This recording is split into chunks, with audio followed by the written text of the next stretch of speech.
Anyone who believes in indefinite growth on a physically finite planet is either mad or an economist. We don't want to focus politics on a notion that involves the rejection of principles around which a large majority of our fellow citizens organize their lives. We are not as endlessly manipulable and as predictable as you would think.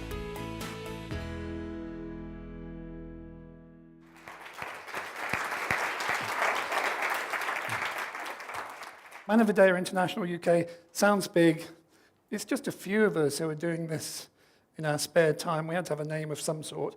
It's a few people trying to find a way of bringing what we think are really important ideas from Manavodaya's work in India.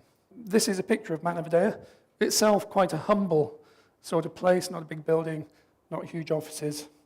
It means in Hindi, human awakening. I went on a 3-week community development course there in 2004 and came back convinced that there was something really important about this that I wanted to tell people about. I've been trying to figure out ever since how it applies. Manavodaya is a combination of a fieldwork establishment and training place. So they learn about what to do by doing fieldwork with very poor villagers, typically living well below the international poverty line. A very typical scenario in these villages is people being in debt to moneylenders, higher caste people who live in the village and lend them money. And we were talking to a woman whose husband had been crushed by a buffalo. And of course, she's living below the poverty line. She has no savings, no NHS. So she borrowed a large sum of money from one of the moneylenders in the village. And the agreement they had was that she would pay this back by working on the moneylender's fields. What she didn't discuss, and this is quite common, she didn't discuss how long she had to work there for. After 6 months, she decided that must have paid off the debt. The moneylender disagreed, appeared with the police, seized her land, and she became a bonded labourer, effectively a slave to the moneylender, working on her old fields, now the moneylenders, in perpetuity, forever, and her children would have to do that as well. So this is the appalling situation that some people find themselves in. So what Manavodaya do about this is, now this is one part of the whole thing, is a certain approach to working with people, bringing expertise as a facilitator. So there are a certain set of technical skills, but there's a much bigger part of this, which is about the attitude of the facilitator who does this work.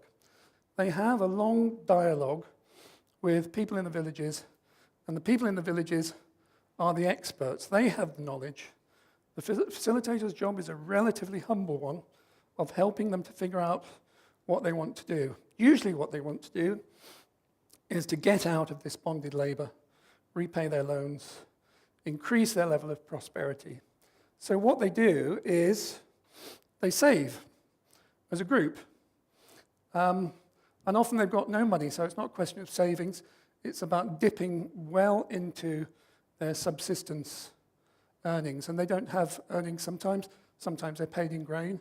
So they will save grain in a pot, or they will save a small number of rupees each month, each person in the group.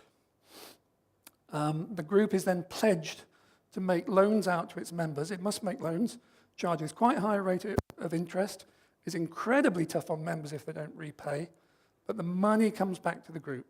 It doesn't go to a bank. The result of that is that the pot can grow quite quickly, and then the group is in a position to go to the bank and negotiate a bigger loan.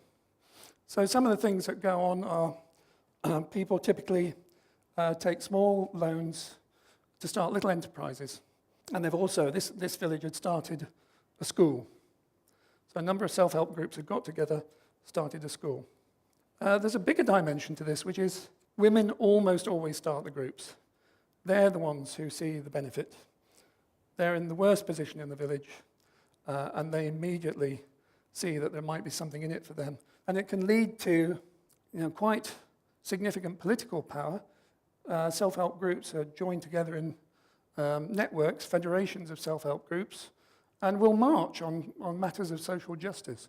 From very, very small beginnings of groups in villages. When Manavodaya started, they had a tent on the side of the road and they made clothes and sold them to raise funds. So from those very humble beginnings, there's a social movement, effectively. So what's the sort of magic ingredient here? Is it so different from what we do? Well, I believe there is a significant difference. They have a fundamental belief in the capacity of disenfranchised, marginalized people, people at the bottom of the heap in society. Decade after decade, same stuff, lots of rhetoric. What changes on the ground? I believe relatively little. At Manavodaya, it's quite different. People are the experts. They take control of their lives. And they have control over the management of the group, its funds, and whatever it wants to do. In a way that may be present in Britain, I really hope so, but frankly, I haven't seen it that much.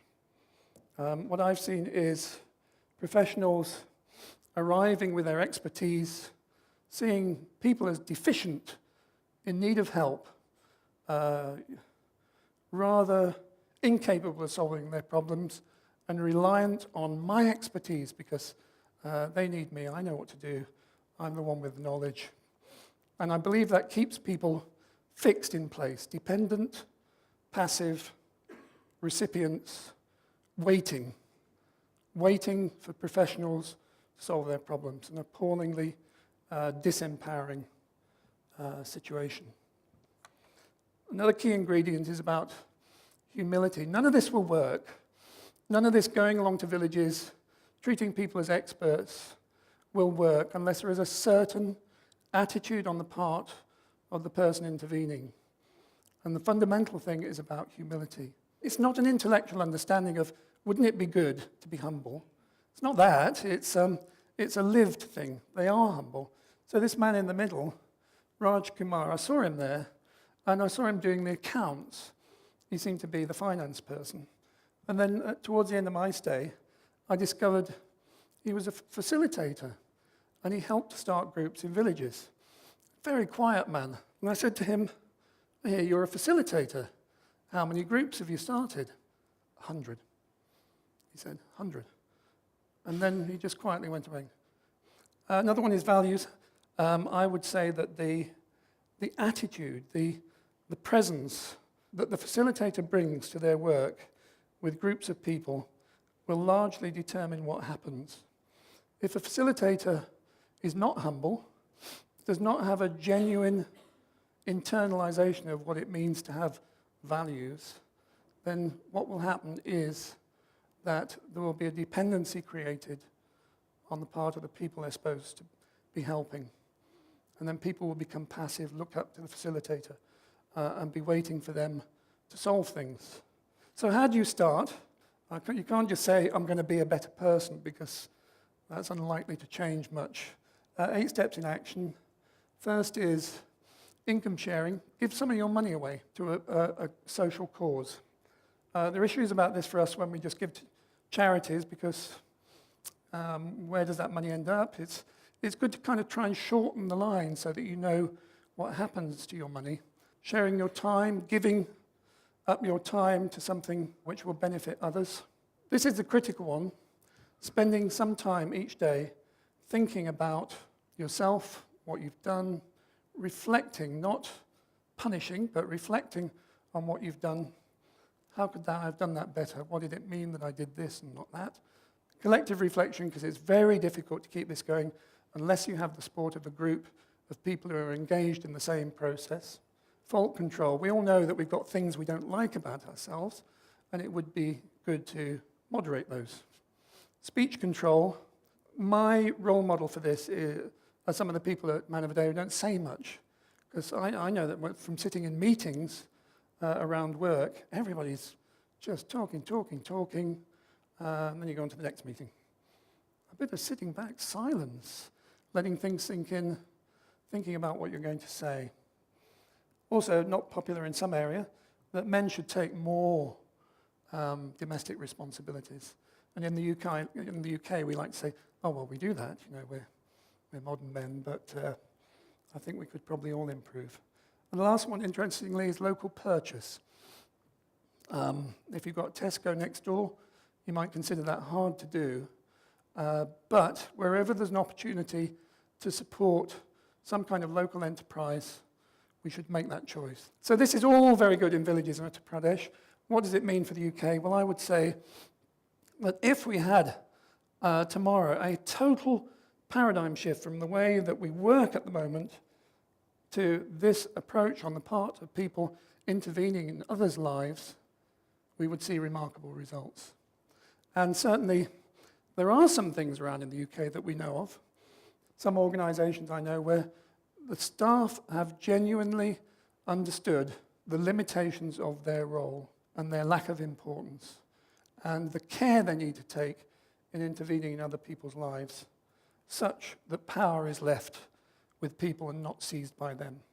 Perhaps, like the humble beginnings of Manavodaya, the few of us who do this in our spare time, from that will spread some ripples and things will change. There is kind of strong minorities who really see this as the way things should work. But then they get back to their office and it becomes very difficult to implement. It's not supported by the kind of culture of the organisation that's, I suppose, more focused on cost, on contracts, on throughput. And the power dynamic is quite interesting as well. There is a kind of codependency that's built up in this system between the provider and the person provided to, where both kind of have a stake in this relationship, almost not moving on. Is it that we all need to be trained up in the 8 steps to action, or are there, is it a blended approach? How can we start to overcome some of those things? You could take a kind of pure position on this and say, essentially, what can we change except our own attitude and behaviour? And that might have some impact on the world. I don't know how you change that. We can all do what we can do. And I know of lots of people doing